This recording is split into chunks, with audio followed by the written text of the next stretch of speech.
ver tudo ao mesmo tempo. Passou do 5 para o 1. Passou do 5 para 1 e já estamos ao vivo. Isto é, vou contar até 3. 1, 3. Sim. Tá bem. Basicamente isso. É. O 5 é só para dizer, já estás preparado? 1. Pronto, está feito. Exatamente. Já foste. Olha, vais levar uma vacina, mas não custa nada. É ao 5? Sim, ao 5, sim. Ao 5 e ao 1, sim. 1, 2, 5. Exato. Já foi. E boa noite, bom dia e boa tarde para quem nos ouvirá, né? Exatamente. Fazer a recepção para as pessoas, né? Eu nunca cumprimento ninguém. Pois, mas já eu sou muito mau host, sou muito mau a fazer este papel porque eu nunca cumprimento ninguém. Até porque o facto de eu estar a cumprimentar alguém, eu penso sempre assim, quando a pessoa está a nos ouvir, quando nos começa a ouvir, ele já está integrada na conversa, é como se já fosse amigo. Portanto, não vou estar a cumprimentar quem já cá está. Pois é, mas aí é uma dinâmica que também, particularmente, eu faço parte, porque muitas vezes, geralmente estamos num ambiente, né, menos social, então, geralmente, a maioria das vezes. Então, eu já entro com as coisas. Então, e lá em casa, meu Deus, parece um bando de fio desencapado quando estamos assim. Uma fala uma coisa, aí já salta para outro tema. Quem tiver, acho que quem é de fora não sabe como é que nós conseguimos seguir o raciocínio uma das outras, né? É meio doido, mas... É tudo mais mulheres? Lá em casa somos 3 irmãs. Ok, então deixa-me só aconselhar-te veres um vídeo que está pela net, que se chama, está pela net e pelo YouTube, que é as diferenças entre o cérebro dos homens e das mulheres. E aquele senhor tenta explicar porque é que as mulheres são normalmente assim. Opa, e é genial o vídeo, aquilo são 10 minutos, vale a pena ver porque é muito interessante, sim. Mas é de um pastor que ele fala que a mulher atende o telefone, mexe a panela, fala com o menino, é um negócio assim. Eu só conheço aquilo deve ser um discurso enorme, mas eu só conheço uma parte onde diz que a forma de pensar dos homens é em caixinhas, portanto em blocos. Então é o pastor Cláudio, ele é muito engraçado esse vídeo dele mesmo, eu recomendo. E depois as senhoras é com fios, a forma de pensar é por fios. Fio desencapado, por isso que eu adotei esse termo, porque realmente lá em casa não tem como. Não começa com assunto, não tem, educação zero, aí já chega outro com outro tema que nem nada a ver, já. Olha, e esse mindset é genético ou é adquirido? Pois. Qual? Eu não acho que seja. Eu entro logo a pé junto. Adquirido, não, viu? Sim. Não acho que seja adquirido, não. É biológico, é genético? Cientificamente, pode ser. Cientificamente dizem que é, né? Eu hoje, por acaso, agora fico constrangido, porque eu era para apresentar o podcast, mas pronto, vamos seguir conversa. É só para dizer que isto é uma atitude punk. É um podcast de conversa, portanto, está feita a apresentação. Vá, continua, Telmo, estás aí bem. Ok. Opa, a maravilha de conversar é que nós podemos nos atropelar perfeitamente uns aos outros, até porque isto não é... Não somos o Fidel Castro para andar aqui a fazer discursos. E o bom da coisa é que podemos nos atropelar à vontade sem haver qualquer tipo de danos nem responsabilidade civil, portanto está tudo bem. Até porque fisicamente, como estamos tão longe uns dos outros. Precisamente. Estava eu a achar curioso pensar, e estava aqui a fazer uma reflexão. Eu não me vou atrever a lançar este tema para aqui, mas vou dar só uma chega. Tenho andado ultimamente a escarafunchar na questão da essência do direito e da própria legitimidade do direito. E é curioso, porque eu apercebi-me que hoje, digamos, mais de 10 anos envolvidos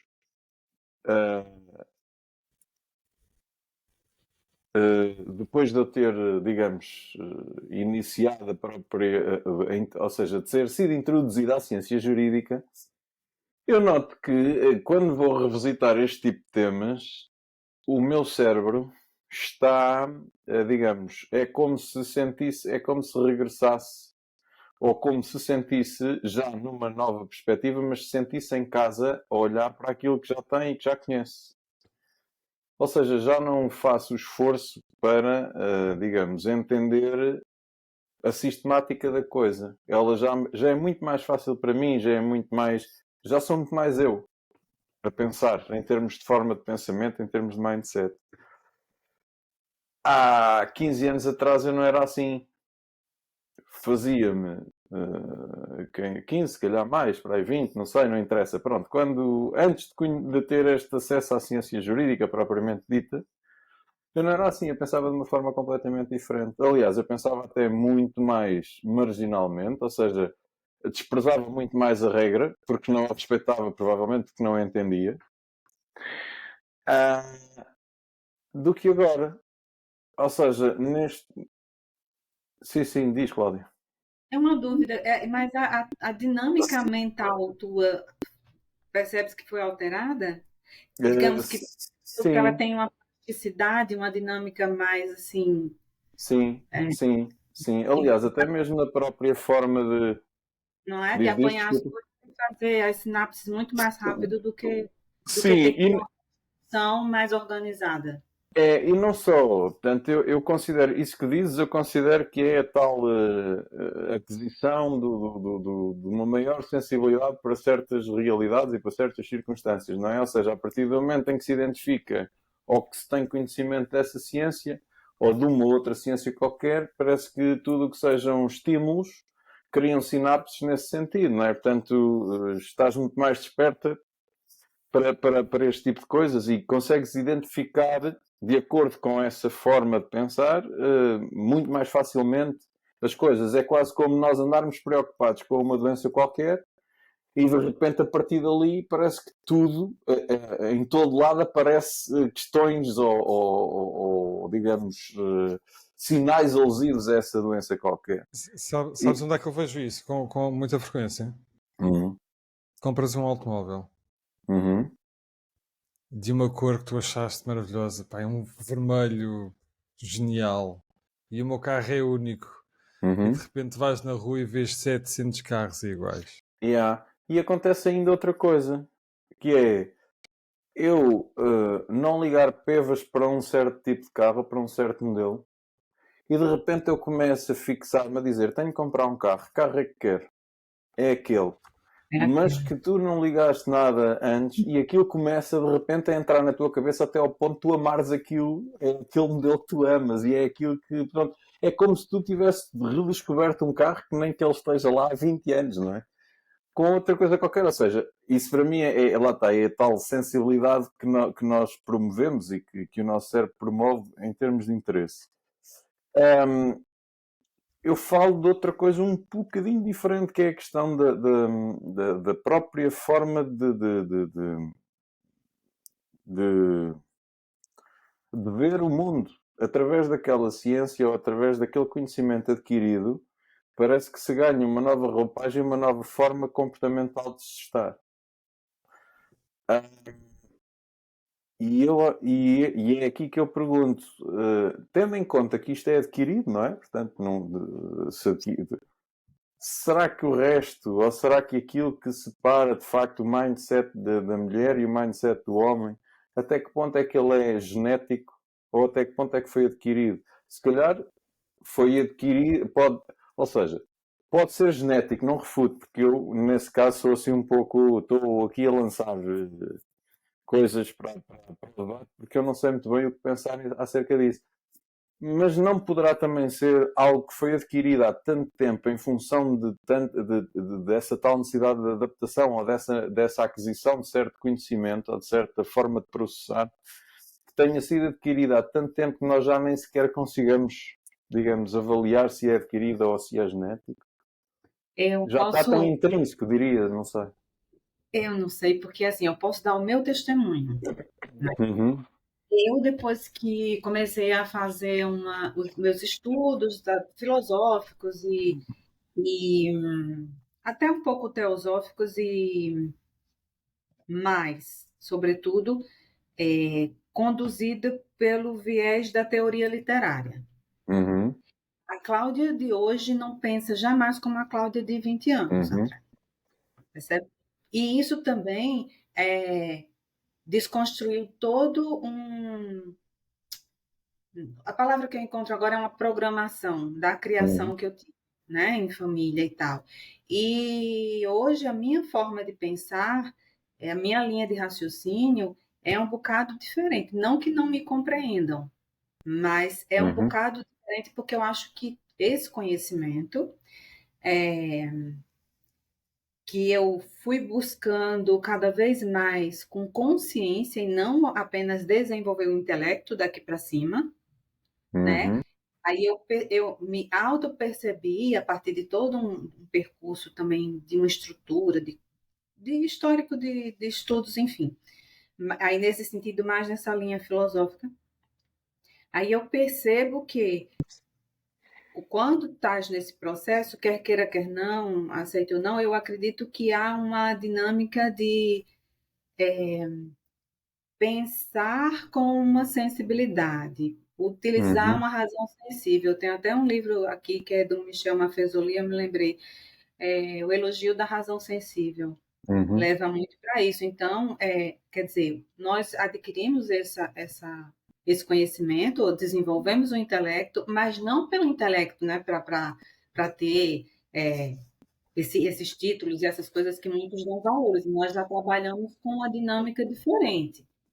Para além disso, volto a dizer, as experiências, né? Nossas experiências do cotidiano, humano ou existenciais mesmo, que a vida pede de nós. Então, assim, o Telmo de hoje tem toda uma condição de construção de conhecimento que aplica de uma forma mais elaborada nesse sentido. Aí eu penso dessa forma, segundo minhas experiências, porque eu digo assim, eu não me reconheço assim, muito da pessoa de antes, assim, em termos de pensamento, de conhecimento. E não seria suposto ser assim? Eu faço essa pergunta porquê? Porque nós, na nossa infância, vamos adquirindo estratégias de pensamento, não é? Nós, com 6 anos, não pensamos, ou sei lá, numa idade pré-escolar, não pensamos da mesma forma como pensamos numa idade escolar. Mesmo socialmente, pensamos da mesma forma, porque as experiências até são diferentes e foram evoluindo a forma de pensamento. Portanto, se eu não penso da mesma forma como eu tinha 6 anos, eu quero dizer que o processo de pensamento é evolutivo, penso eu. Também, Pedro, mas eu acho que nesse sentido, não sei se o Tamo concorda, é bom que discorde. Nesse sentido, eu acho que existem alguns caminhos. Por exemplo, o Pedro, que foi criado numa estrutura... Vou pôr a Cláudia. A Cláudia foi criada naquela estrutura familiar, né? A Cláudia que conheceu pessoas que continuam naquela forma de antes e que não buscaram dinamizar a vida. Sempre, ainda se for olhar, revisitar pessoas ainda estão assentados numa mesa de bar, conversar de futebol, política, futebol. Não mudou muito, né? E aí existe esse tipo de pessoas que não buscam, não querem buscar porque não precisam, né? Faz parte de uma demanda interna. E tem as que se diferenciam porque, evidentemente, surgem outras buscas. Eu não acho que seja assim um padrão rigoroso de assim, pronto. O Pedro que nasceu daquela forma, se o Pedro tivesse mantido num dado contexto social, familiar, sei lá, tirando algumas experiências, crescia de outra forma. O que está externo à pessoa vai sempre influenciar, não é? A questão não é se vai influenciar, na minha opinião. Acho que a questão é se vai influenciar a ponto tal que se possa afirmar que é determinante. O determinante poderá não ser. Porquê? Porque sei lá, agora vou dar um exemplo. Eu agora, que não é totalmente verdade, mas também não é totalmente mentira, ser filho de alguém que trazia maus tratos em casa. Isso não quer dizer que eu, tendo aquela aquela baliza de condicionamento não quer dizer que eu tenha que levar aquilo para o resto da vida. Não quer Aquilo dizer. que a psicologia diz é que tendencialmente a pessoa vai levar aquilo que aprendeu e vai levar também para a sua vida familiar. Mas também somos seres conscientes e seres Mas pensantes, é curioso, não é? porque Será que isto... desculpe interromper-te, Pedro, é só para dar aqui um Não faz mal. motezinho quanto a isto. É curioso, porque está intrínseco no teu discurso uma certa valoração, ou seja, uma certa tendência valorativa em relação àquilo que são, digamos, as influências educativas ou experiências que são externas a nós. Mas aquilo que eu estava, ou seja, como é que eu posso dizer? Acho que é diferente nós sendo algo, valorando essa experiência externa. É diferente nós analisarmos se aquilo foi apto a, digamos, a criar a fazer-nos menos bem do que se aquilo de bem ou mal nos influenciou e determinou, digamos, a nossa personalidade. E, portanto, acho que isto é um sítio diferente da discussão valorativa. Ou seja, tu podes dizer, ok, os maus tratos de uma pessoa que viveu em minha casa podem não me influenciar, ou isso podem não, ou seja, podem não fazer de mim uma pessoa que interiorize os maus tratos de certa forma. Mas de uma forma ou de outra estás no fundo a admitir que aquilo influencia-te, porque aquilo já te fez pensar, já te fez tomar uma posição em relação a. E isso acontece que, sendo assim, já está a exercer uma certa influência em relação a ti. Estando a exercer uma certa influência em relação a ti, já está a integrar a tua personalidade. Bem ou mal, isso é uma questão, lá está, axiológica. Se valorizas isso de uma forma positiva, de uma forma negativa, mas que te está a influenciar e, de certa forma, a determinar, nem que seja uma ínfima parte da tua personalidade, no fundo, o teu discurso intrinsecamente diz que sim. Porque se evidencias, é tal história, se existe, logo muda, logo influencia, não é? Não sei. Porque há pouco tu estavas a referenciar a forma de pensar. Eu estou atento, está bem? Eu já percebi que estás aflito aí com a tua porta, com a tua cadelinha. Exatamente, ela gosta muito de transitar para trás e para a frente. Sim, deixa a transitar, não há problema nenhum. Mas obviamente, por muito caros que vocês me sejam... Mas tem que explicar aí a audiência. Eu tenho que explicar às pessoas o que é que passou. O Phil C que está sempre a abrir e a fechar a porta do seu escritório porque tem ali uma criatura maravilhosa que é a cadelinha dele que tem toda a liberdade, até porque está em casa dela, não é? E pronto, o facto de estarmos aqui a gravar um podcast para ela... Eu vou desconstruir e dizer o que realmente se passa. Okay. Eu tenho pessoas a viver em casa que andam de gatinhas e então... Ok. São tipo... Esse é o que conhecíamos, não é? Até então, sim. né? Pulgarzinhos, sim. São pulgarzinhos, sim. Sim. Estava-te a dizer, aquilo que tu estavas a referenciar há bocado era a forma de pensamento, não é? E acho que aquilo que quiseste evidenciar é se a forma de pensamento de alguma forma pode mudar, pelo menos foi aquilo que eu interpretei, se pode mudar ao longo da vida e de que forma que essa rede de pensamento muda efetivamente e que influência tem. Não bem. Aquilo que foi a minha questão foi se esta forma específica, e agora colocando ao nível do género, não é? Feminino e masculino, se esta forma específica de operar em termos mentais, em termos de mindset, se ela é adquirida ou se é genética. Portanto... Eu posso partilhar a minha ideia rapidamente.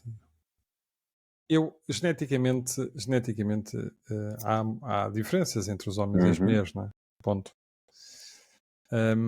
Mas a base é a mesma, portanto, é normal haver denominadores comuns entre comportamentos, por exemplo, ou em formas de pensamento. No entanto, aquilo que distingue os homens e as mulheres são algumas características, não é? Tanto físicas como psicológicas ou intelectuais, ou seja o que for.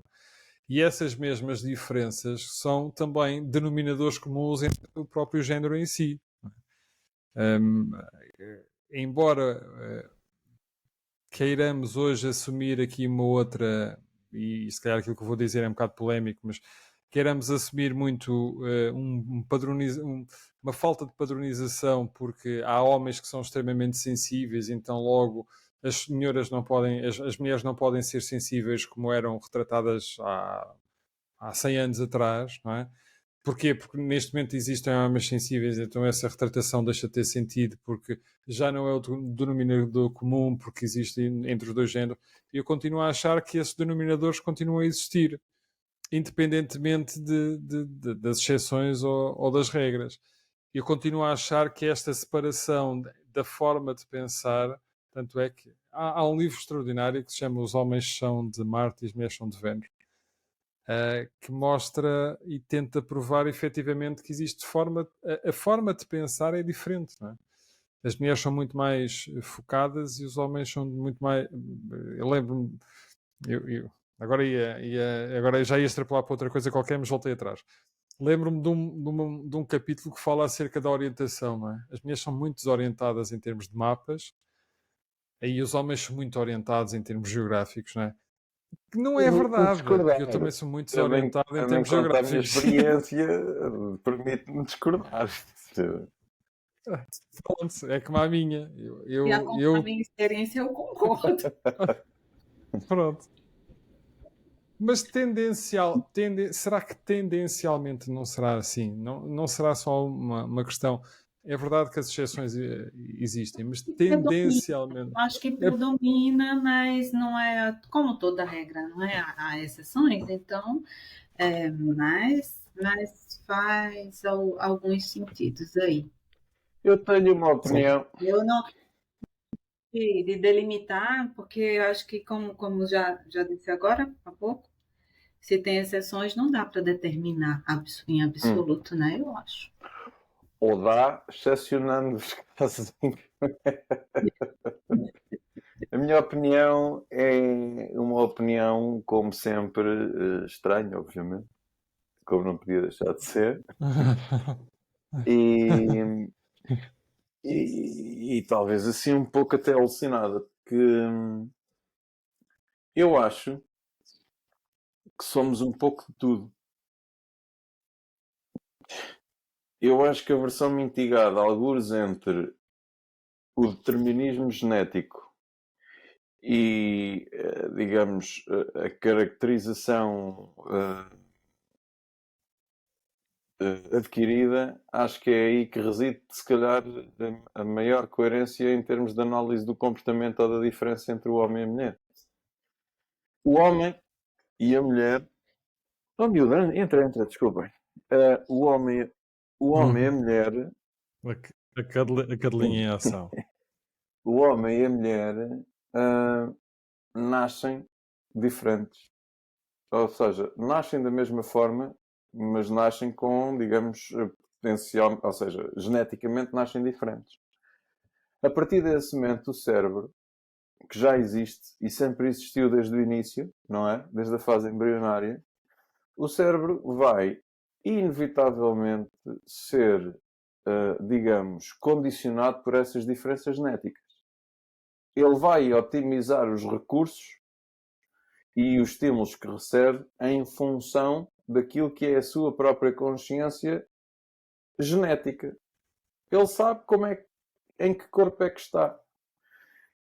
E em função disso, vai temperar ou tratar, absorver tudo o que é estímulo exterior em função de poder beneficiar, digamos, dos melhores recursos, como nós for possível,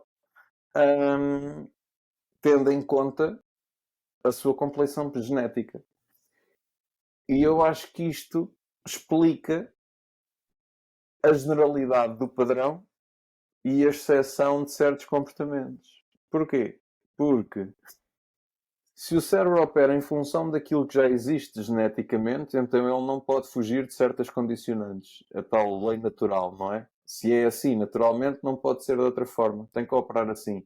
Agora, se ele tem a capacidade de otimizar os recursos, que são os estímulos que recebe exteriormente, então aí se vai-lhe dar a possibilidade de tratar, digamos, diferentemente de ser para ser, essa informação que recebe. E onde é que entra aí a tábua rasa? A tábua rasa entra. Aí é outra discussão, mas a tábua rasa pode entrar ou no início do início, ou então não existe tábua rasa. Mas isso é tal discussão eterna. Deixa-me só acrescentar também um dado aí que determina muita coisa também em termos de comportamento, são os hormônios, né?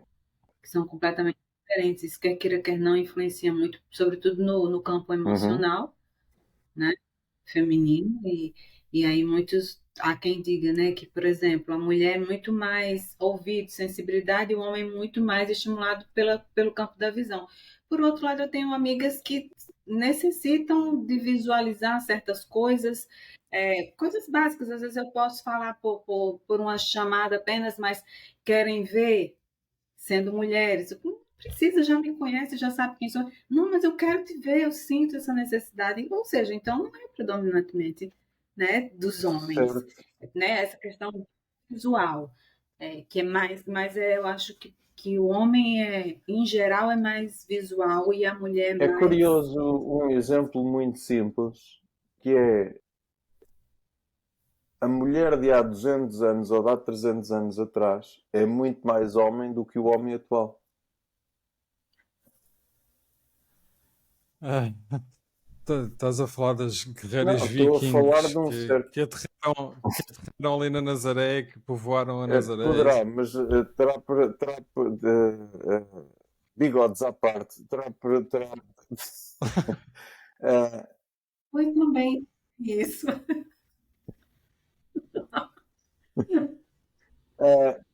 Que eu não consigo entender. Já agora deixa-me só fazer este parênteses. E agora um parênteses para aliviar a conversa. É o alívio cómico.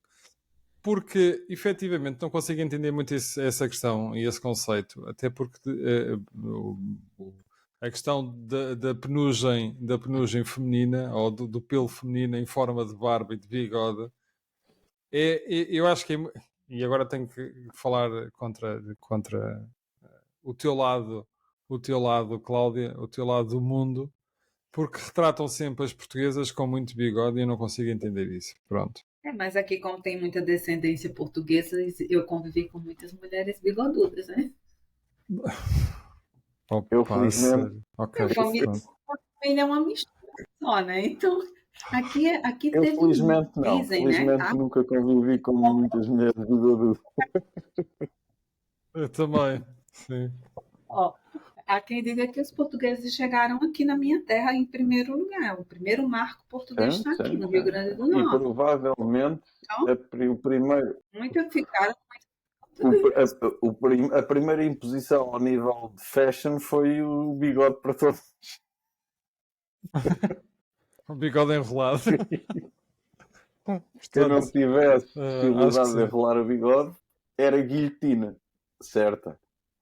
Sim, mas eu continuo a achar que é uma observação um bocadinho descuidada daquilo que é o estrelado do mundo. Pronto. Porque eu no meu dia a dia não vejo isso.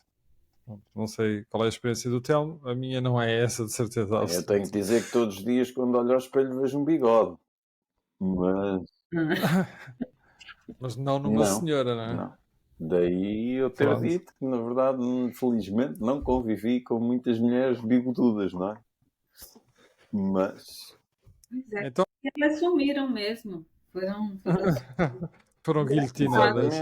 Houve uma ética. Guilhotinadas. Então, quer dizer, que a questão dos hormónios ou das hormonas, como se diz em Portugal. Sim. Eu concordo com essa ideia de que efetivamente tem bastante Mas eu influência. continuo a achar que as hormonas, ou que sim, de facto, é uma condicionante que faz o homem e a mulher diferir. Condiciona o pensamento, sim. Continuo a achar que cabe perfeitamente na minha teoria. Porquê? Porque as hormonas, lá está, é uma questão genética, não é? E sendo uma questão genética... Mas também entra no campo do que tu estava a falar, então, é a questão do tornar a ser, né? E aí entra muito não assim, demarcado, balizado no conceito de feminismo e feminino e feminista, mas o que a Simone de Beauvoir diz, né? Que todo mundo reproduz, né? Ninguém nasce mulher, torna-se. Isso também eu acho que se aplica a qualquer... Sim, se bem que eu tenho que enfatizar aqui uma coisa. Eu acho que se colocarmos o discurso, ou se colocarmos a tónica da discussão ao nível das feministas existencialistas, quer dizer, no fundo estamos a falar das Beauvoirs desta vida, não é? Nós resvalamos para um campo ligeiramente diferente, que é o campo político-social. Até o papel da mulher na sociedade e na política e na intervenção e digamos, é quase uma pressuposição existencial daquilo que é a mulher no campo político e social. Passa a redundância. E eu acho que aí já temos um debate com fundamentos ou, digamos, premissas completamente diferentes do que se estivermos a analisar num campo puramente da evidência ou digamos, desta fase de análise daquilo que são os aspectos primários das coisas. Porquê? Porque a Simone de Beauvoir fala da mulher assim como... Lá está, é como o Bukowski, não é? E eu não tenho grande propriedade, provavelmente Cláudia traz muito mais, mas a questão é esta, é como o Bukowski, não é? Se nós formos a analisar a mulher do ponto de vista do Bukowski, nós vamos analisar mais no conceito da instrumentalização, da objetificação, se sim, se não, e se de facto se esses fundamentos são viáveis ou não são viáveis, não é? E com a Simone de Beauvoir torna-se toda uma outra discussão, que é o papel da mulher no campo existencial, em termos de determinação, de emancipação, e no campo político-social. Portanto, é a mulher política, é a mulher social. É quase como se tivéssemos a falar, lá está, no tempo, ou nesse contexto da Simone de Beauvoir, de uma mulher baumaniana, não é? Quer dizer, a tal mulher que se espalha em vários papéis, não sei. Mas aí nesse caso eu fui mais abstrato do que isso, foi mesmo só corte e dentro do que tu estás a falar dessa construção, né? Que não determina, existem aspectos femininos e masculinos, assim, que podemos, né, traçar ponto de intersecção e, enfim, e não dá para generalizar tudo, foi mais nesse sentido, mas foi boa essa reflexão, sim. Então temos aqui um problema, não é? Que é que a definição de homem e mulher também vai variando à medida da história da humanidade, não é? Do tempo da história da humanidade, não é? E isso é um facto, não é? Aquilo que era o homem... Vocês estavam os dois a conversar, eu estava-me a lembrar daquilo que era a pintura, sei lá, do século XVIII, daquilo que era o universo feminino. Não tem nada a ver com o Butero a retratar o universo feminino já no século XX, não é? Não tem nada a ver, rigorosamente nada a ver. Mas estamos a falar de mulheres com um corpo um bocadinho mais redondinho em ambos os universos. A visão, e agora coloco aqui um bocadinho esta ideia, a visão também vai mudando daquilo que nós somos ao nosso espelho à medida que o tempo vai passando. Eu se calhar não fiz bem a pergunta. Será que nós, quando olhamos para o espelho, à medida que o tempo passa, também vamos mudando a nossa forma de olhar para o nosso Olha, interior? isso por acaso é uma questão que encerra uma outra questão e toda uma reflexão muito importante e pertinente, que é ah, o que é que daquilo que os nossos olhos veem determina uma realidade? Mais ou menos por aqui. Ou seja, ahm, a moda, A moda, a sim. moda, todo o conceito da moda, São os padrões traçados numa dada precisamente, época. precisamente. Ou seja, aquilo que se usa hoje é, digamos, viável do ponto de vista de estético e agradável em termos de visão, em termos de sensação visual, e é atual e é uma realidade permitida. E provavelmente o que estamos a dizer é que estamos a reciclar ou a fazer um revivalismo de coisas que já existiram em 1920, por exemplo. Então, Sim, temos sim, este sim. ciclo, não é? Portanto, até que ponto é que Isso. não sei se é o que vemos que é importante, mas aquilo que nós entendemos ou a capacidade que nós temos de determinar a realidade por aquilo que vemos ou por aquilo que queremos ver. Bem, eu acho que o Matrix não é uma burrice total,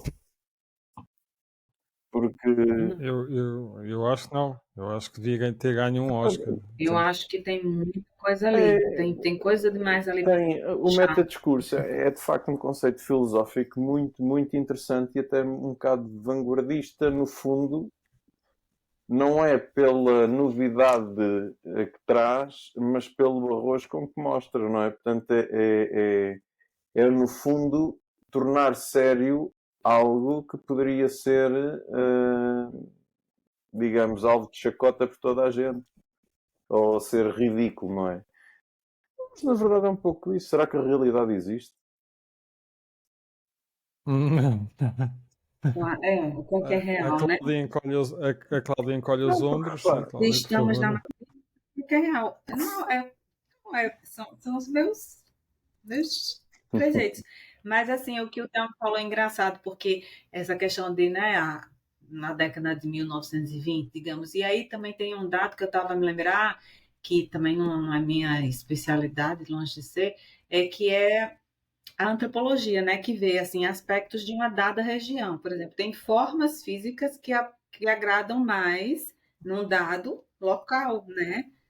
Por exemplo, norte-americano gosta mais de seios, né? Aqui é mais bunda, né? Enfim, tem isso também, assim como, como outros comportamentos, inclusive sexuais, entre essas regiões que são peculiares, né?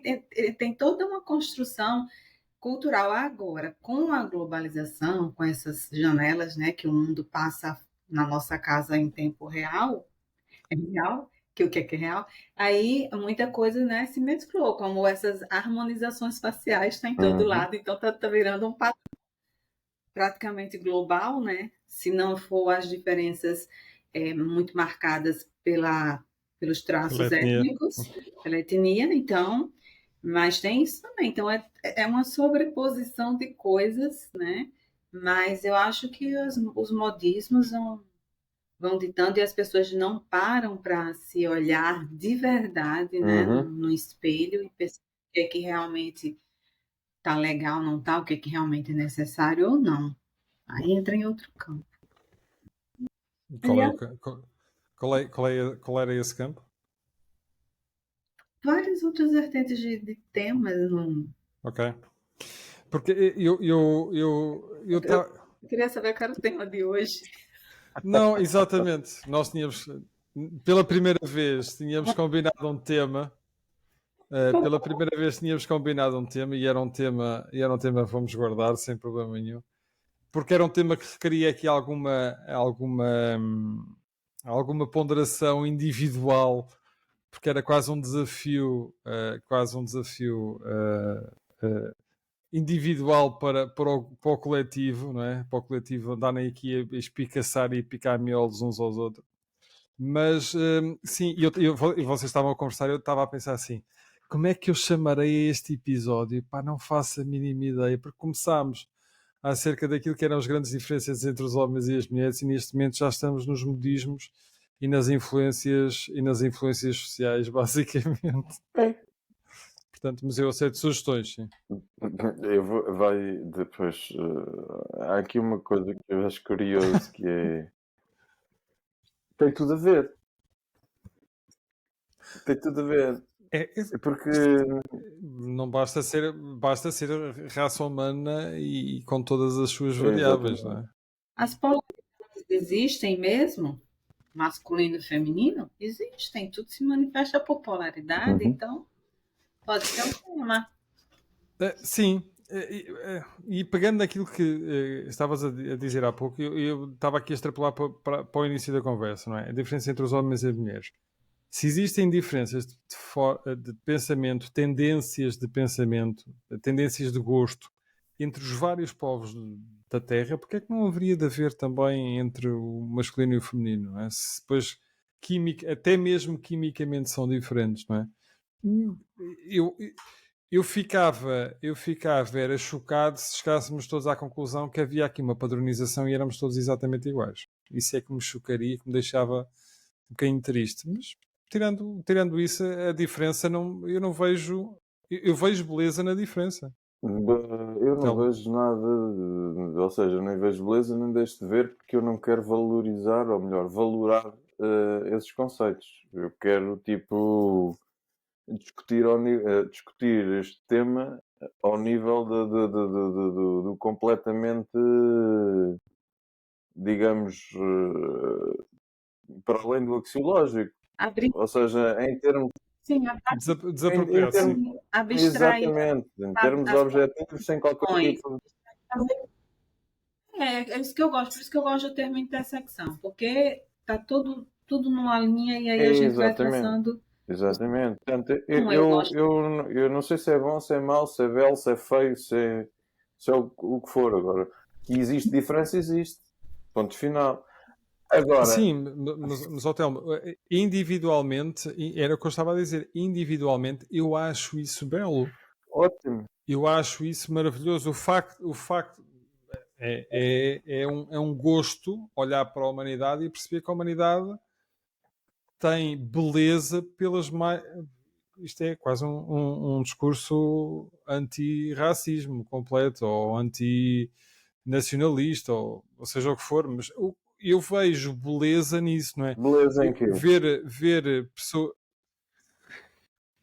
na humanidade ser completamente distinta e diferente nos mais diversos aspectos. Pronto, ótimo. Mas é precisamente... E isso traz, como falámos, por exemplo, a semana passada, com isso traz uma confusão em relação aos conceitos de racismo e antirracismo. Se traz... Não sei se traz. Mas aquilo que eu ia destacar em relação ao episódio passado... Então, quer dizer, os asiáticos são diferentes de mim. Então não os tenho que tratar igual. Estás a falar nessa perspectiva.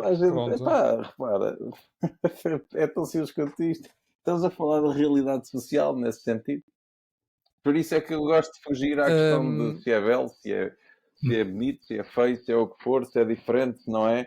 É o que é. Não, mas Telmo, pensa no seguinte: a semana passada estivemos a falar acerca da alimentação e acho que foi fácil chegarmos à conclusão que a Cláudia está do outro lado do mundo, está no Brasil e tem experiências à volta da comida diferentes das nossas, com alimentação completamente distinta. Fácil, não deixa de tudo ser alimentação. Foi fácil porque eu não estava aqui, porque se calhar seria mais difícil. Pronto, também é verdade. Temos a parte 2 com o Telmo. Sim. Não, eu quero muito voltar ao tema da alimentação, até porque foi um episódio muito atribulado. Foi, todas não, as... Tecnicamente muito atribulado, sim. eu não conseguia retomar quando vou cair aqui, aí eu não consegui retomar a E linha. Porque quando perderam-se ali algumas pérolas, sim. Telmo, sim, estás convidado Eu desde acho já. que a ver se eu consigo explicar isto para não estar sempre a parecer um gajo completamente provocador e completamente estranho. E arrogante. Não, isso não me importa, até Ok. porque é verdade.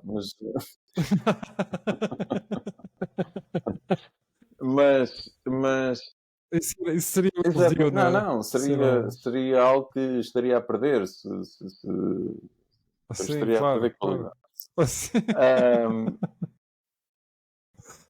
Vê se eu consigo explicar isto. A questão é, quanto mais se enfatiza este tipo de coisas, quanto mais se valoriza este tipo de coisas, ou quanto mais se tenta dizer que isto é assim, do ponto de vista moral, e aquilo é assado do ponto de vista ético e não sei o quê, mais se cava uma diferença ainda que, digamos, involuntariamente. Porque, no fundo, eu devo ter a possibilidade de achar que a Cláudia, sendo brasileira, obviamente tem que ter diferenças em termos de idiosincrasia e até mesmo em termos culturais e tudo mais do que eu, que sou português. Para além disso, a Cláudia é mulher, eu sou homem. Portanto, hão de logo presidir também outras diferenças. Agora, a questão é relevante? Não sei. Se calhar não. tem certeza que é uma mulher? Pois, também não sei, não faço ideia. Pois. Não faço. Porque hoje, mas Mas é uma mas é uma brincadeira. questão altamente pertinente e é muito bem Na, na, colocada. Na Tailândia, não, isso é um pequeno almoço um domingo de manhã, quer dizer. Não, mas eu sou mulher, pessoal, e é hétero por enquanto. Pá, não sei, acho que há sempre uma certa leviandade em tentar discutir este tipo de conceitos. E depois há outra coisa, é esta. Eu acho que existem diferenças que não são aceitáveis ou não são tratadas ou não são valorizadas do ponto de vista de tê-las em conta. E depois existem outras coisas que não são, na verdade, diferenças e que também não são enfatizadas. Por exemplo, uma mulher e um homem. Em termos de órgão sexual é diferente, certo? Em termos de hormonas é diferente, certo? Mas têm os dois a capacidade de caminhar ou não? Têm os dois a capacidade de comunicar ou não? Têm os dois a capacidade de sentir em termos dos sentidos que têm ou não?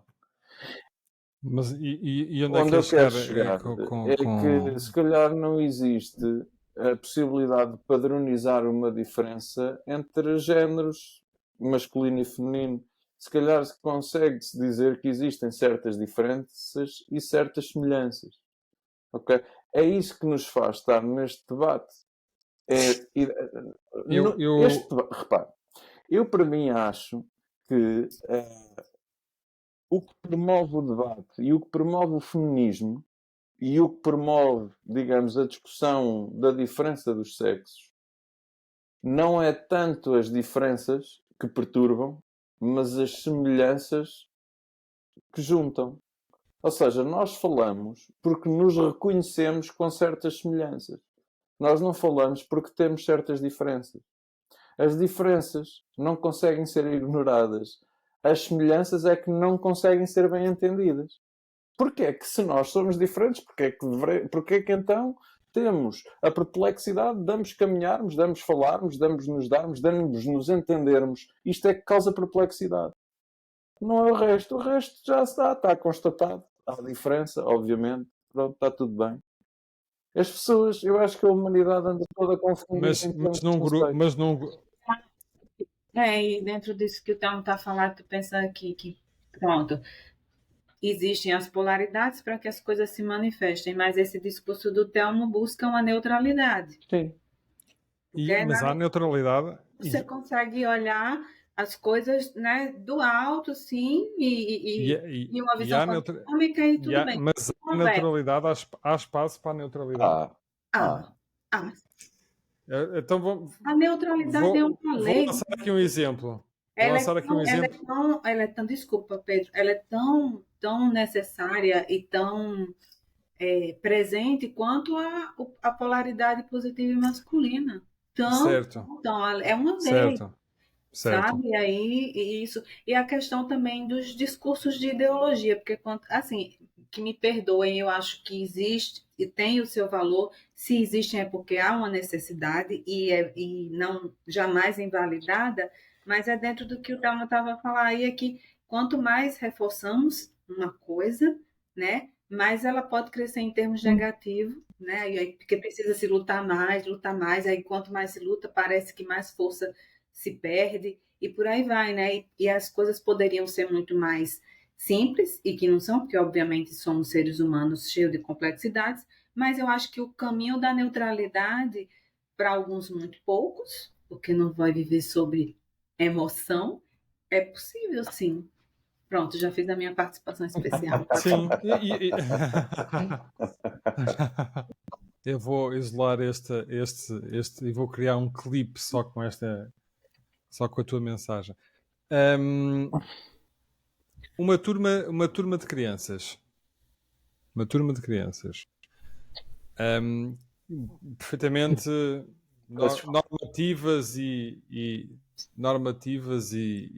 regularizadas. Calma. E aparece uma criança. Já sabia. Já vamos colocar aqui clareza no discurso. Já sabia. Define lá normativas e regularizadas. Eu vou dizer de outra forma. Deixa-me grifar aqui. Pôr em itálico. Sim. Eu sabia que ia ter provocado, alguém ia se sentir provocado. Não, eu não me de senti crianças. provocado. Eu quero é saber do que é que se está a falar. Sim. Uma turma de crianças. E nessa turma de senhor crianças indiano também aparece quer saber. o senhor indiano. E a segunda que o seu também. E a segunda estrangeira também. Que ainda por cima está aqui presente, portanto. Ela não pode dizer que nunca assistiu nenhum. Fui promovida. Foste promovida, assim. Tu não podes dizer que tu nunca assististe nenhum podcast porque tu estás dentro do podcast. Uma turma de crianças. E agora vou extrapolar uma turma de crianças loirinhas. E aparece um menino ou uma menina para aquela turma, mas é completamente ruivo. Não explicaste que é que são crianças completamente normatizadas e reguladas. São os loirinhos. É a turma dos loirinhos. 30 alunos Tens loirinhos. noção de quantas violações às próprias ideias que acabámos de difundir desde o início tu estás a violar? Sim. Está bem. Sim, sei. Não sei, quer dizer, a quantidade delas não sei, mas tenho ideia que foram bastantes. Sim. 30 loirinhos. 30 loirinhos. Aparece um aluno ou uma aluna diferenciada, não é? Ou diferente daquilo que é a maioria. O ruivinho, não é? O ruivo. Será que há aqui capacidade de fazer o normativo, como estávamos a falar? Nós não estávamos a falar disso. Acho eu. Quem começa? Eu posso dar um exemplo vago, né? Isto é só, atenção, que isto é só uma ideia, uma provocação. Qual a síntese da provocação que você faz? Só para eu pegar melhor a ideia. Estávamos a falar, há pouco estávamos a falar, e tu resumiste muito bem a ideia do Telmo, de que às vezes temos que nos elevar para entender a neutralidade, não é? Sim. E agora aqui dentro deste universo, que é um universo que acho que todos nós já passámos por isso, não é? Uma turma de crianças, não é? Uma turma de escola de crianças, não é? Há sempre aqueles que são os diferentes, não é? E agora estou aqui já a exagerar nesse diferencialismo, por criar uma turma só de loirinhos e criar um ruivo no meio para criar mesmo aqui um destaque e um distanciamento de conceito. Será que é exato? Podemos olhar da mesma forma, nos elevar e tentar entender se existe ali um olhar neutro? Um olhar Mas neutro, quem é que vai ter? Eu tenho duas. Diz, Cláudio. Oi, Diz isto. Thelma. Não, vai, pode me Não, ajudar a minha questão é na que eu linha de fico raciocínio. confuso, porque eu acho que estamos aqui a despolarizar a questão. Isso, é. Aí é por isso que eu vou trazer dois exemplos, Então, mas, força. enfim. Dois exemplos rasos, né? Porque são situações que eu não estou em tempo integral e uma eu não estive, né? O Alberto, né? Meu companheiro que faleceu há um tempo, ele era ruivinho quando criança, muito pintadinho português, né? Ele era de Lisboa. Agora, pelo padrão, né? Normativo, para usar uma linguagem escolar, Para usares uma linguagem ele se pedriana. Sim, cabo-guiana, sim. ele falava que se sentia muito mal, porque era todo, né? Todo pintadinho, todo enferrujadinho, né? Que se chama, que alguns chamam, e ruivinho e tal. E ele nunca se sentiu bem naquela pele. Evidentemente, deveria conviver com olhares, né? Enfim. Outra situação completamente diferente. Eu tenho um sobrinho autista, Miguel. Miguel, titia te ama muito, muito, muito no coração. Todos nós amamos. Ele é uma delícia e não só é porque eu sou tia, não. Ele, um capítulo à parte. Ele parece que é especial até nisso, graças por isso. Então, assim, ele está vivendo, né? Está numa escola, ele tá com 9 aninhos, vai fazer 10 em janeiro apenas. E ele tem, hoje, com essa questão, né, de. Como é que chama? Agora fugiu a palavra? De integração, não, de. Agora me fugiu a palavra que tem um termo específico, né? Inclusão? Ele não. Inclusão? Inclusão. Na escola que ele está, eu, e assim como os pais dele, que aí sim estão de testemunha, vivenciam realmente essa inclusão. Ou seja, os amiguinhos ajudam, colaboram. Não há esse olhar, pode sim. Aí pode dizer, olha, diferente porque tem que ter um cuidado especial, porque ele, né, não tem, ele tem outras demandas. Porém, em termos de tratamento, de cuidados, todos são trabalhados para esse olhar o mais neutro possível. Não digo absoluto, porque são crianças em formação, mas o Miguel ele tem assim experienciado momentos de privilégio na escola, sabe? Porque, volto a dizer, participação já foi muito difícil no começo para ele fazer participar das atividades de festividades e tal, às vezes até nem ia, porque eram muitos estímulos, mas hoje ele já participa, ele já consegue, porque tem esse suporte.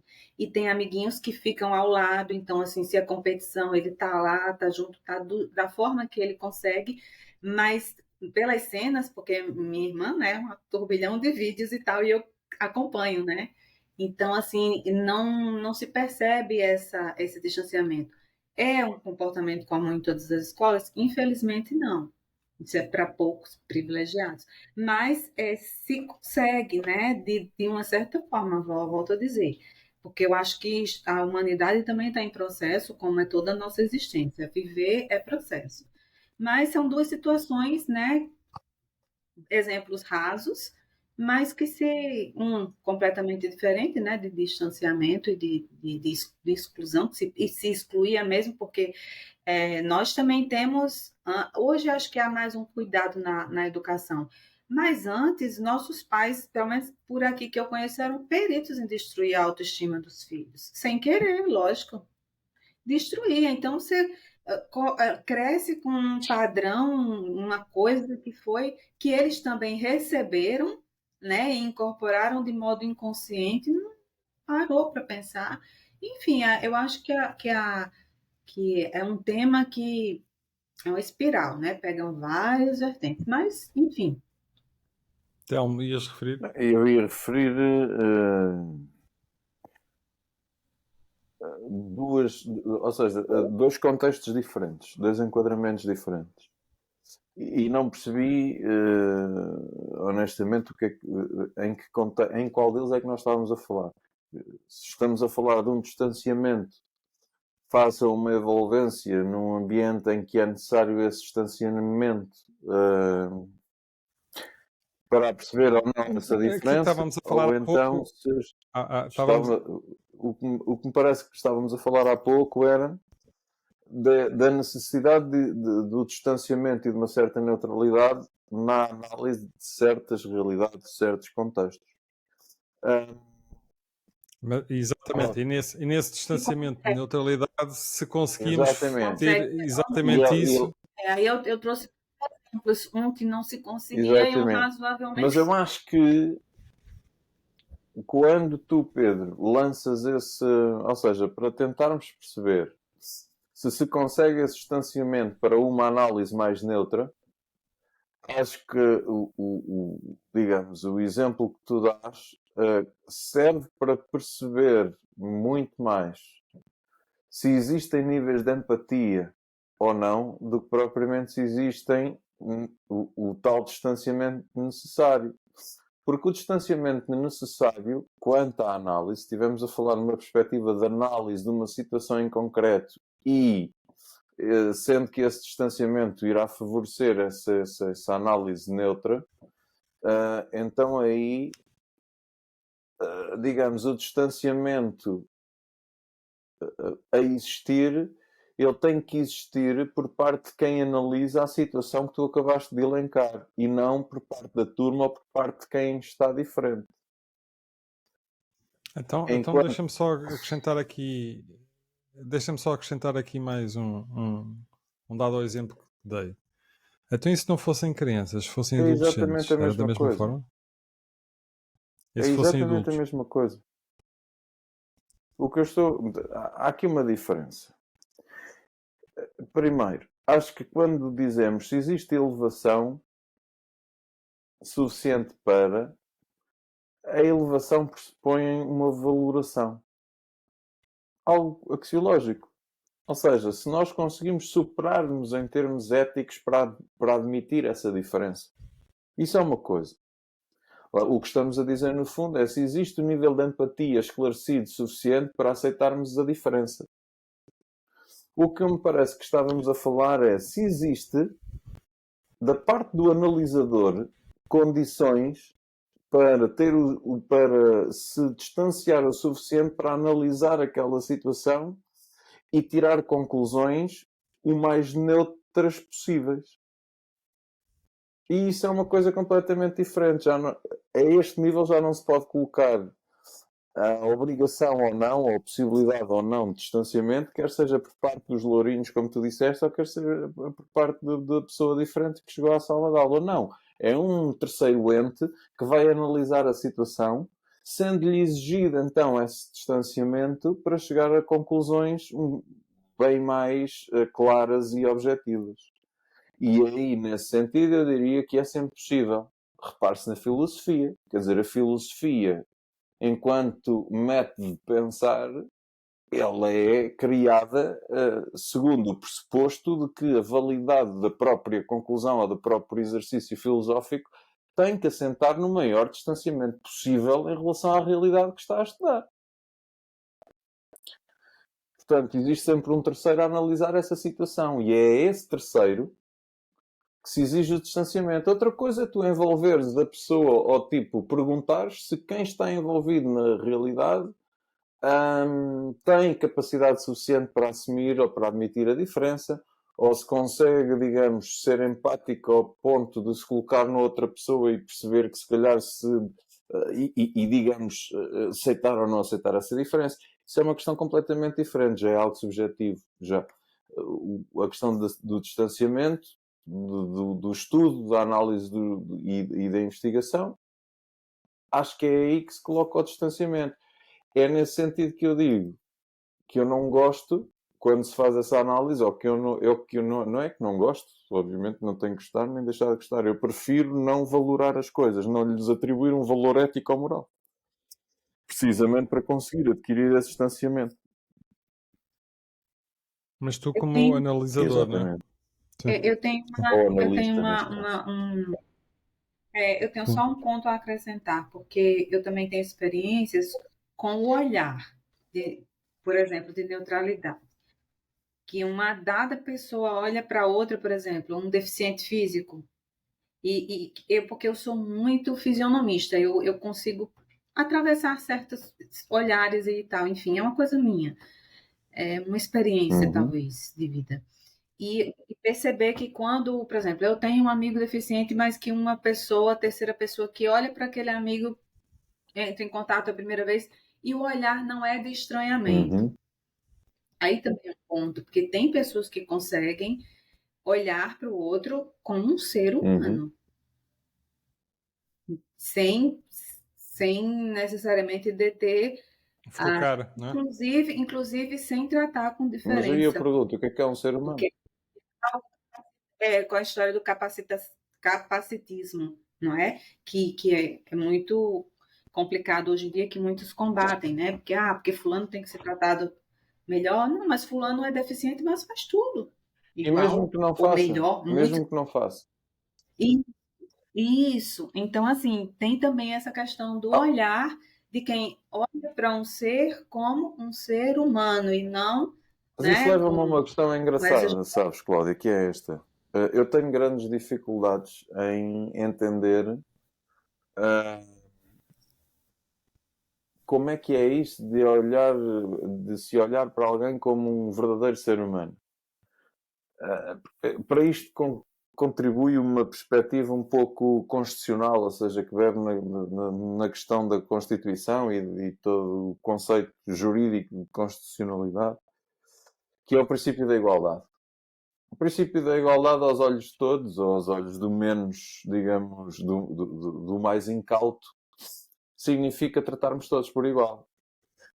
Mas um olhar mais atento sobre esta frase consegue perceber a aberração que está aqui dita, não é?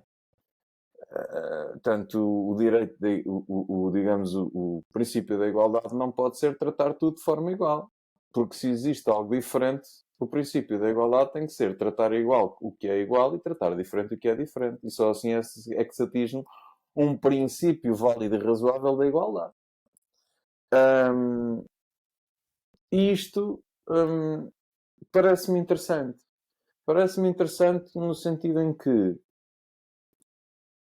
é de facto menos suave, menos aprazível à forma como podemos conviver em comunidade, mas é muito mais verdadeiro e é muito mais coerente com a própria realidade, tal qual ela se nos apresenta.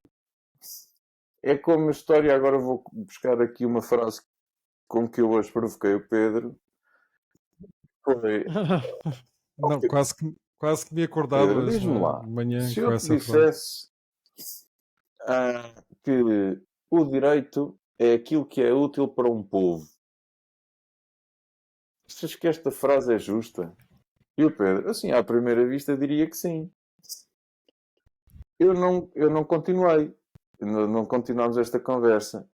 O que o Pedro, se calhar, desconhece é que esta foi precisamente a frase das sociais-democracias do início dos anos 20, 30. E o que é que acontece? Acontece que Que- Queres, queres que eu leia a nossa não, não conversa? é isso. O Que que eu acho quero que. dizer, independentemente do que se disse, o que eu quero dizer com isto, nem sequer te estou a dizer que não alcançaste, não é nada disso. É que é muito fácil, digamos, perverter a questão, quer do ponto de vista do politicamente correto, quer do ponto de vista do politicamente incorreto. E isto cria realidades. Era como a Espanha dizia um saudoso professor que eu tenho, que tinha, que faleceu, e que ele dizia é que não nos esqueçamos que as palavras e o discurso criam realidades. E a verdade é esta. Se eu digo à audiência, E também, mas e também tem que considerar a relatividade sem das dúvida, coisas. sem E dúvida, e o sem contexto? dúvida. E o Dizer que o contexto? direito, Porque uma dizer, Sim. frase. dizer que o direito é o que é útil para um povo é, digamos, legitimar, por exemplo, se o povo quiser um líder fascista absoluto que dê mais aos ricos do que aos pobres, então está legitimado. É o que é útil para o povo, foi aquilo que o povo disse. E quem fala nisto fala numa comunidade, por exemplo, de criminosos, em que 80% sejam criminosos, sejam associações criminosas. Então o que é útil para este povo é precisamente leis que favoreçam o crime. Então está tudo bem.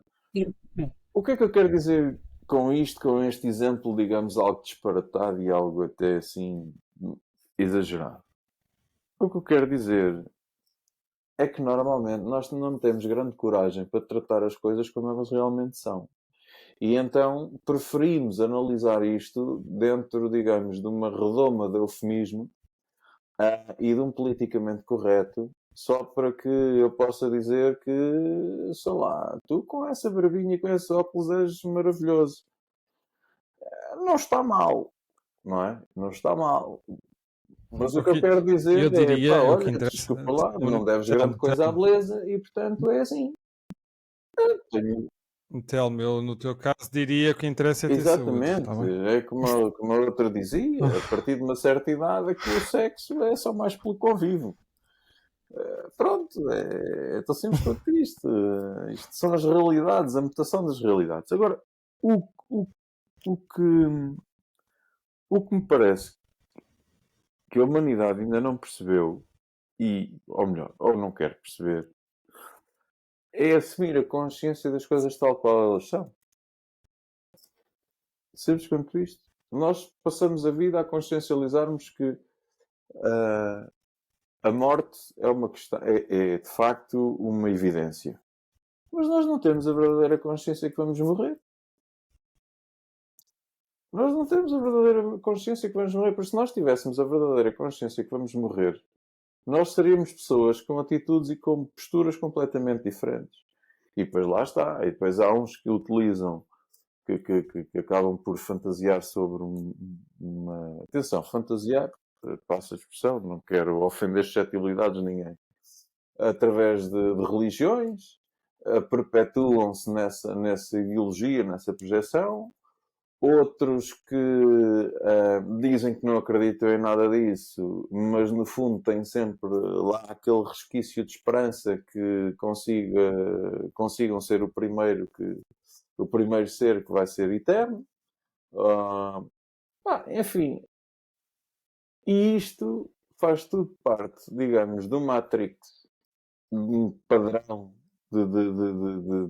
digamos, de realidades idealizadas, ah, que se não nos mata por,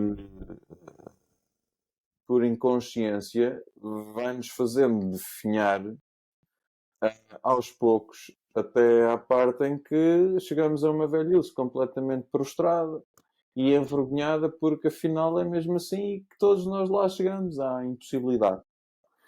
Sim. E isto para mim é verdadeiramente catastrófico. Nós não assumirmos aquilo que somos, como o Nietzsche dizia, não é? Não assumirmos o super-homem que somos à boa maneira trágica, não é? Quer dizer, que somos tão passíveis de grandes feitos como das maiores tragédias. Ninguém está livre exatamente disso, porque nós somos seres perecíveis com o tempo, ponto final. Acabou. E, portanto, o que é diferente, o que é igual. Se há igualdade, há igualdade. Se não há igualdade, não há igualdade. Se eu acho que... Se eu não gosto de uma etnia. Eu não gosto de uma pessoa. E tenho todo o direito a não gostar dessa pessoa. Eu não tenho de gostar dessa pessoa. Agora, eu não vou não tratar aquela pessoa porque ela é de uma etnia diferente. Eu não vou tratar aquela pessoa porque não quero, não me apetece, não gosto da pessoa. Ponto final. Isto parece que é uma É, visão porque muito isso difícil, realmente não é? Mas na verdade, falta capacidade da certo, autenticidade, é precisamente que isso. também é uma, que também é uma questão que envolve vários contextos, né? Como tudo, então, assim, uma criação castradora jamais vai ser difícil, vem superar para não, né? Para se permitir desagradar o outro, né? Então, aí é bem complicado, sim. E essa questão sobre a morte, né? Na verdade, realmente, ninguém se prepara, né? Tem até uma médica que trabalha com isso, com medicina paliativa, ela tem feito um trabalho bacana, que é buscar é, passar conteúdo de que nós precisamos nos preparar, pelo menos para a velhice, porque ela recebe pacientes com 70 anos, por exemplo, que não se prepararam com 70 anos, né? Então, ela disse que envelhecer é uma travessia. Aí ela até faz uma brincadeira e diz, olha, eu vou convidar você para daqui a 10 anos você ir morar no Saara. Uhum. 10 anos, ok? Ah, mas eu não quero. Ah, então você morre antes. Ah, então eu não quero morrer, vou morar no Saara. Quando passaram-se os 10 anos, chega lá e diz, ó, vamos? Aí vão, todos para o Saara. Quando chega lá, ninguém levou água, à noite ninguém tem um cobertor, aí na época é que faz muito calor e à noite é porque faz muito frio, ou seja, ninguém se prepara para o óbvio, né? Porque na verdade vivemos nessa matrix desenhada cada um como quer, né? Com as cores e tons que quisermos e ficamos bem acomodados ali, vivemos conforme a surpresa da vida. Agora, existem poucos, muito poucos, são raros, inclusive esse exemplo que eu falei do olhar, né, próximo do neutro, enfim, existem pessoas raríssimas que conseguem isso, porque também o ser humano é cheio de condicionamentos sociais, culturais, enfim, né? E há também quem experiencie a morte, ou por chegar quase lá, ou porque já viveu um luto, e aí tenha uma relação mais ou menos diferente, né? Também são raras as pessoas, porque a maioria prefere ficar nessa zona, né, mais colorida. Conscientemente Já, é qualquer coisa de fantástico. É a consciência de que se quer aquilo. É a consciência ou seja, é como o filósofo preferir a telenovela. É qualquer coisa de espantoso, não é? Tanto há um interesse e uma fome de conhecimento e um esclarecimento fora do comum, mas depois, tudo bem, mas eu aqui para descontrair vou aqui ver uma novelazinha, pá, isto é que é giro. Pronto. isso leva-me. É muito contrassenso, vai. Isso leva-me à questão que eu queria colocar, que era se é falta de capacidade, não é? Falta de capacidade para entender ou é só uma questão de Eu diria, reflexão? Eu acho que é falta de disposição, eu, predisposição, eu talvez. diria que é outra coisa. E acho que é só uma palavrinha. Mas lá está. Eu não me chateio nada de armar-me em arrogante porque eu sou. Eu acho que essa postura Começamos. resume-se pura e simplesmente ao medo. Sim, sim, Medo. sim. O medo é O um medo, tipo de resistência, né? agora vamos às questões mais Vamos físicas. dividir em Mas parte 1 e parte 2. sim, tem que ser. Mas a adrenalina ajuda-nos a entrar em modo de sobrevivência quando estamos em frente de medo, não é? Mas Portanto, são medo diferentes por si só. formas. E será que é só. Será que são assim tão diferentes quanto isso? Será que é o medo? Sim, Porque porque aqui o estamos a medo falar do vem. medo que é incapacitante. Não, mas esse medo por instinto de sobrevivência já diz, é instinto de sobrevivência. Agora, um medo que paralisa, que não faz com que você evolua para um dado caminho, porque você vai se deparar com a realidade que o tema agora é morte, então a pessoa opta por ficar paralisado né, num processo ilusório. Por exemplo, não vou cuidar da minha saúde porque não tô pensando em chegar aos 70 se hoje estou legal. Não vou cuidar da alimentação. Aí também entra o campo da ignorância por conta. Eu acho que tudo realmente, então, eu concordo. Tudo se resume no medo. Porém, existem essas questões. Existe o medo que paralisa, o medo que nos joga numa zona de ignorância, inconsciente ou consciente, e o medo por instinto de sobrevivência, que aí é outro, é o mais inerente que se deveria mais preservar, mas somos humanos, né? Estamos aprendendo. É Mas eu muito concordo. curioso. É muito curioso. Tem que existir uma ordem universal. Eu digo que tem que existir uma ordem universal não fico já todo contente com os olhos a brilhar. Ó Pedro, calma. Ah, Eu já Tcharam! alcancei lá, eu já alcancei o céu. Tcharam!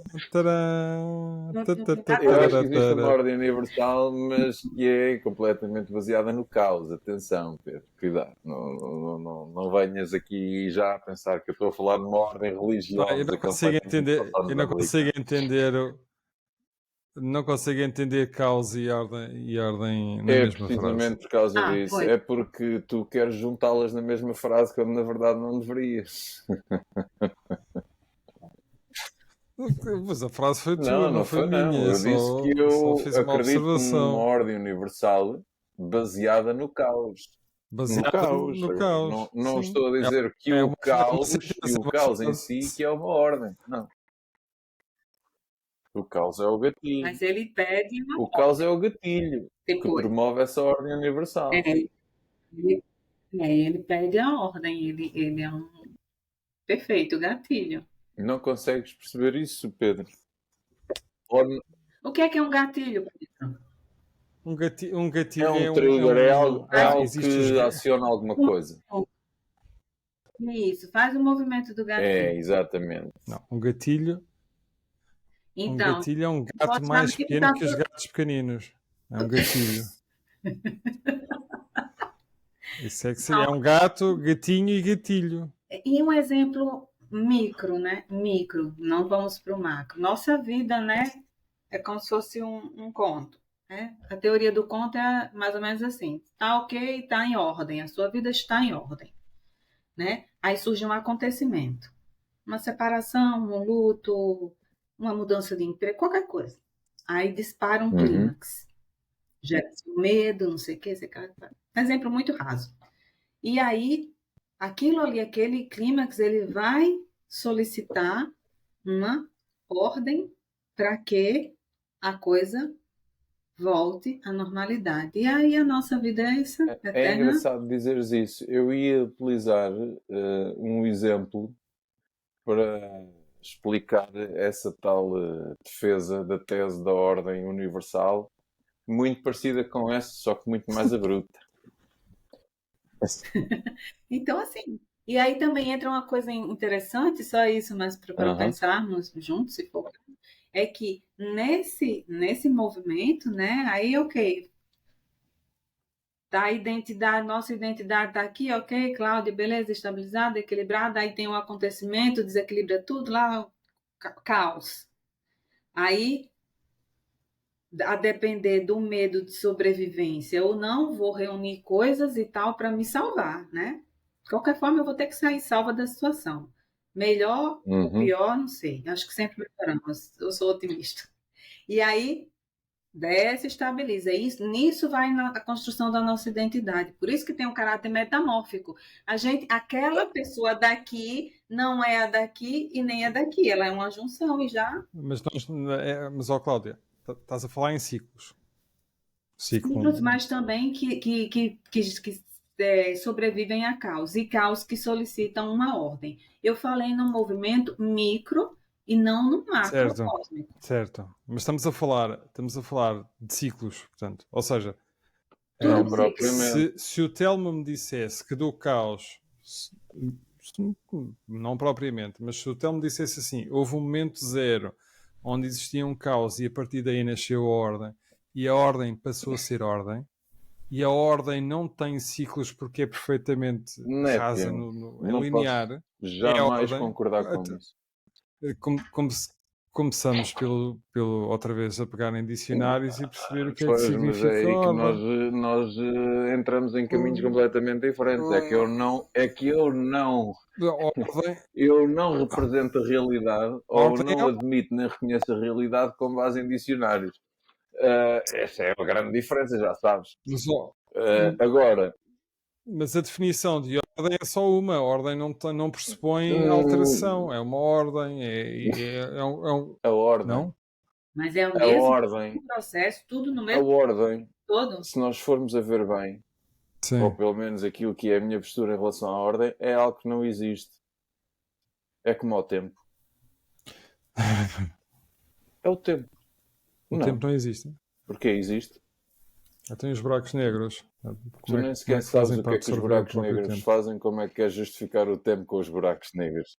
Eu vi o Interstellar, portanto sei que eles existem e que fazem essas coisas. Portanto, eu tenho provas e tenho ali um livro que fala acerca disso e está na net, é verdade. Se é verdade, está na net. Considerações finais. Não me vais cortar esta parte, desculpa lá. É que nem vai. Mas querias continuar, desculpa. Eu fiquei curiosa, Thelma, para saber como é que esta ideia, e que vai, na minha opinião, dar a minha posição em relação àquilo que é, e que eu discordo veemente, com a existência de ciclos. Acho que não existem ciclos, existe caos permanente que equilibra e desequilibra, ou melhor, que desequilibra permanentemente, sendo que nós damos ao desequilíbrio às vezes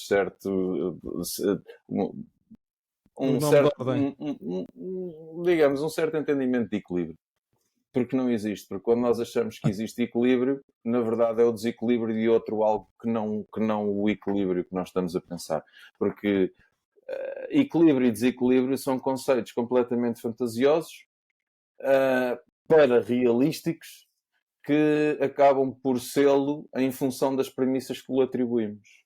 Ou seja, este equilíbrio pode ser equilíbrio em certas circunstâncias, mas ao mesmo tempo operar outras circunstâncias para as quais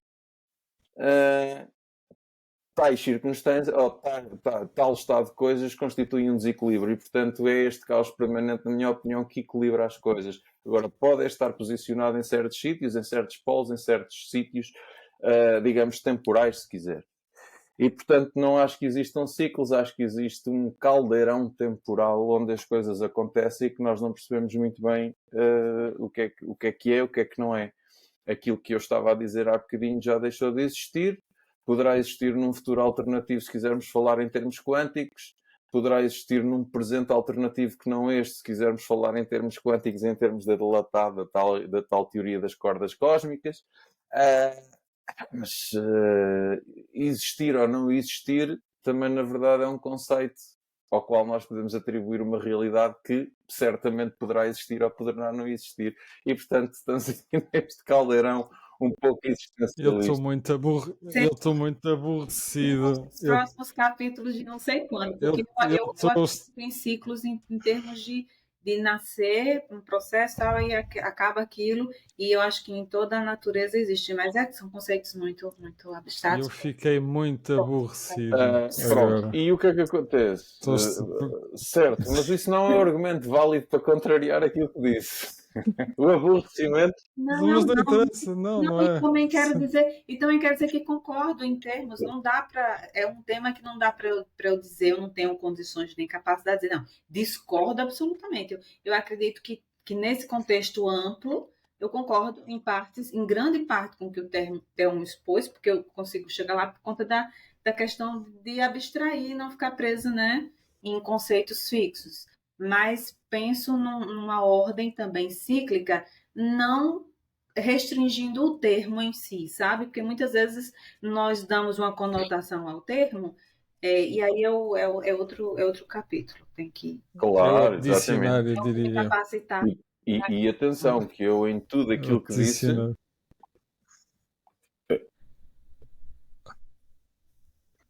Em tudo aquilo que disse, são hipóteses, ok?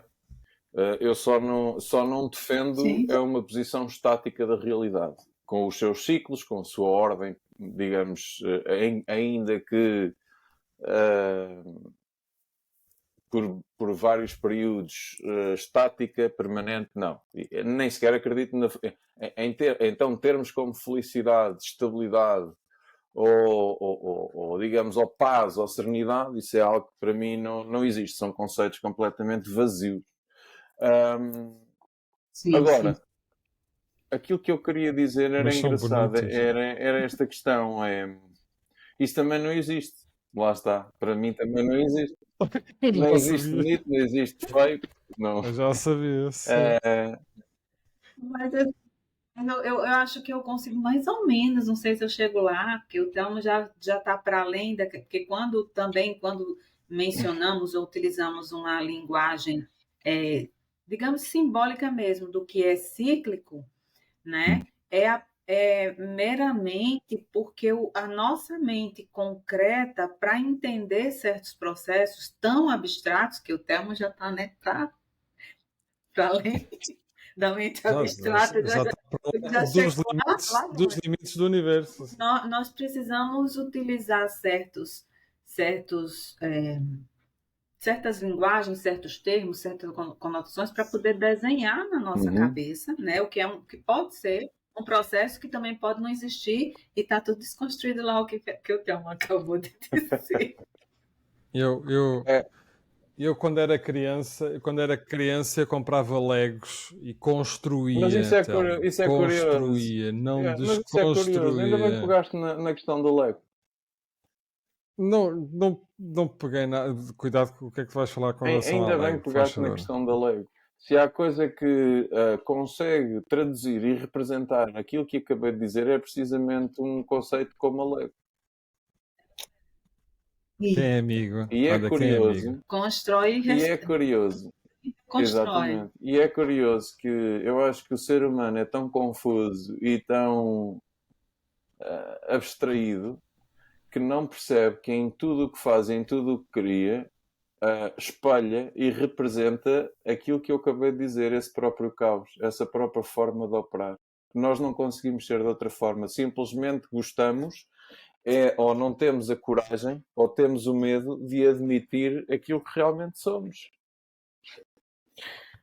E aquilo que somos seres caóticos, portanto, que somos incoerentes, que somos palco e espaço onde todos os sentimentos contraditórios existem, onde quando sentimos tristeza rimos, onde quando sentimos alegria choramos, onde quando queremos construir, desconstruímos outra coisa qualquer, e portanto isto é caos. Não é ciclo, é caos. É o que é. E temos pavor digamos, da inércia, dessa tal paz. Não conseguimos passar muito tempo nessa paz porque alguma coisa está estranha. E então, lá está. Todos esses conceitos alegro, por acaso é giro. E inusitadamente acabaste de trazer aqui um exemplo que de facto espelha um pouco aquilo que eu estava a dizer. Agora outro exemplo ainda mais curioso. Esta mente Vocês brilhante. conhecem o mito de Sísifo, não é? Sim. Pronto. A questão não é o mito de Sísifo. A questão é... o Camus, quando escreveu o livro, é muito curioso que ele identificou uma coisa que eu acho tão simples quanto brilhante, que é isto. Ele, quando trata do suicídio, quando trata do tema do suicídio, ele acaba por digamos, descobrir uma perplexidade que é esta. Como é que... seja, o suicídio, a ideia do suicídio é em si absurda. Mas atenção, não é absurda do ponto de vista pejorativo. É absurda porque não faz grande sentido o ser humano querer... o ser humano querer viver para defender uma realidade ao ponto de morrer por ela. Sim. É muito doido. Seja, é o ápice da isto é contradição. patológico. Se nós fôssemos a analisar do ponto de vista, se calhar, freudiano, ou do ponto de vista de uma normalidade patológica ou psicológica, isto é patológico. Mas na verdade é mesmo assim. Quer dizer, nós morremos ou nós queremos suicidar-nos porque a vida não vale a pena. Porquê é que a vida não vale a pena? Porque não conseguimos arranjar um propósito de vida pelo qual temos a possibilidade de morrer, ou temos a vontade de morrer, ou pela qual poderíamos morrer. Isto é absurdo. E, portanto, é aquela história, quanto mais esclarecido sou, mais ferramentas tenho para me entusiasmar com o mundo, mas, por outro lado, quanto mais esclarecido sou, mais ferramentas tenho para evidenciar a existencialidade e o absurdo da vida, e mais probabilidade tenho de acabar com ela. Quer dizer... De te aborreceres, não é? Expliquem-me lá este sentido de existencialidade. Expliquem-me lá. Expliquem-me lá este absurdo. Cláudia, considerações finais, por favor. A Cláudia esboça um belo sorriso e... Já estou pensando ali no Pá, não dá, fogo. Eu e o Telmo tivemos uma conversa longa acerca desta questão do suicídio e eu, efetivamente, eu desconhecia esta matéria e obrigado por isso, Telmo. E fiquei perplexo quando percebi que, efetivamente, isto é epá, é altamente contraditório, é altamente... o ápice da contradição, mas o ser humano já é A contraditório. vida é Sim. mesmo essa. Assenta precisamente nessa tónica. A vida é ela própria contraditória. A vida é a própria vida, não é? E acho que isso define, pegando no dicionário e definindo a vida, já temos aí que a complexidade Mas a outra que também é ela, muito que ela engraçada. tem em É si, não é? ninguém acredita em extraterrestres e depois toda a gente acredita em Deus. Fui. Beijinhos e abraços. Toda a gente, não sei se é assim, A mas maior sim. parte não acredita em vida extraterrestre e depois Eu de agora, repente acredita em Jesus e Deus e coisas. e agora vou-te fazer uma provocação. Agora vou fazer uma provocação. Se é extraterra, o conceito de Deus cabe perfeitamente nesse conceito. Claro, Portanto, exatamente. Está bem. pronto. E eu chamo-me Adiante. Inácio e É só tenho pegar 10 nisso. anos. Muito Parabéns, obrigado. Inácio. Cláudio, considerações finais. Ai, tenham paciência, se estimulem aqui com essas provocações que tiram a nossa mente da zona do conforto, né? Isso é bom, isso é muito bom. E conversem sempre, né? É a proposta. Conversar e uma boa noite. Bom dia e boa tarde para todos. E obrigada. Telmo, considerações É finais. isso. E é Pronto. tudo por Ok. agora. Exato. That's E é all, tudo por folks. agora, não é? Eu acho que, e pegando nas tuas palavras, Cláudia, o facto de sermos provocados a pensar, eu acho que é acima de tudo a nossa proposta. Nós não estamos aqui a defender, e todos nós temos ideologias diferentes, e acho que ninguém põe em cima da mesa a Ideologias, certeza de cá eu não rigorosamente tenho nada. ideologia nenhuma. Pronto. Isso faz-me lembrar, eu já te disse, dos Monty Python, do fulano. O meu Vocês são ideal todos é que não tenho diferentes. E há um que diz, ideologia nenhuma. eu não. Mas pronto, não tendo ideologia, já és um ideologista. Não, isso faria. Da Isso não daria toda ideologia. uma nova conversa que teria todo o gosto em refutar essa ideia, mas